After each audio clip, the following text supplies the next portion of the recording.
So now we've been through the basics of modelling parts, creating sketches and turning them into 3D features and adding and removing elements. We're going to move on to drawings now. So we're going to swap from our bearing project back to our bracket project. So we just click up here and make that our default project. And we're going to open a new drawing. Now, if we click this one or the one up here, we get a different template with different settings in it. What we actually want is to use the one that's been set up for the college, and then we've got to click this blank piece of paper here, the new button, to get that up. And then, as well as the standard IDW, we've got the Oakland's drawing template, and that's the one we're going to use. So just double click it to open, just accept that message, and we've got the template that comes up here. Okay, so like I said before, it brings up your name, today's date, automatically, and it'll bring through some other information when we bring the part file through. So what we want to do now is bring up our three orthographic projections and an isometric view of our part. So we're going to click on base, and then just drop into the little folder icon and find the bracket.ipt, the bracket part, and hit open. Okay, just ignore this little box for a minute and we'll come over to this one. So the first thing we can do is we can move our initial view around. Now the initial view should be the one with the most information on it. So I think it's the one that should be sort of looking through from this way. So I just want to spin the cube until I'm looking in the right direction.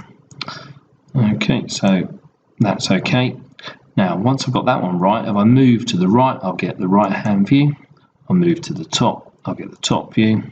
Could also have a left and an underneath, but I don't want them. The other one I want is just an isometric view, so you come anywhere diagonally.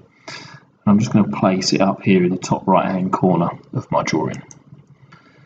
So once I've done that, there's a few settings on here. We're just going to leave them as they are and hit OK. So now it produces our projected views and an isometric view. So these projected views are all connected, as they should be, and this ISO view is just there on its own. So we'll leave that one. So there's a little bit of order to producing the drawing. The first one is to create the right number of views. You might need more, you might need less, you might need to use some of these other ones, which we'll come on to later on in the course. So once we've got those, we're going to move to the Annotate tab. And the next thing that I do is I put center lines on for all the round parts. So anything that's a full circle gets a center mark. So that one. The other one that is this one. Now where we've got lots of concentric circles, if you pick the biggest one, the mark will fit over all of them. Okay, so we've still got a few more holes, so we need a center line here, here, here, and actually there's one through the top there. So we'll start off with this one, and it should allow us to find the midpoint of those two, and then we just right click and create. Same again over here. Now you see it won't let me find that point, so I'm just going to press escape. I'll come back to that one in a minute. Let's see if I've got some midpoints. So I haven't got one there either, but I do have midpoints there. Okay, so for these two over here, need to use a slightly different command. We're going to use this one called bisector. It just means we pick two lines and it'll put a center line in between them. And again, we can do it down here, and we could also extend that a little bit.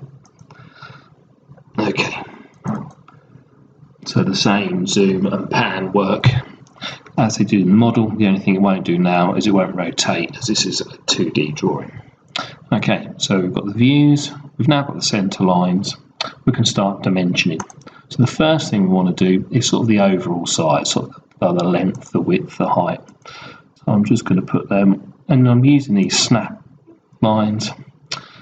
Okay, this box we don't need to worry about, and for now, if we untick this, it'll just stop this box popping up every time we put a dimension down. So,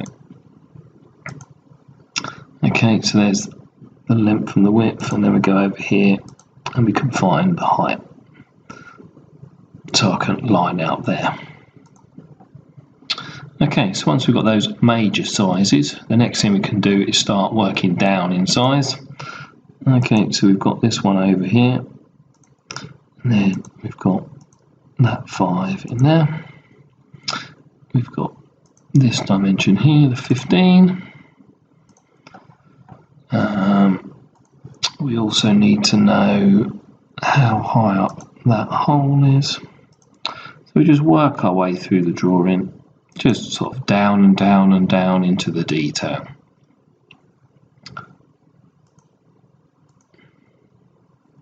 I could take it off that side, I could take it off that side, doesn't really matter. Okay, so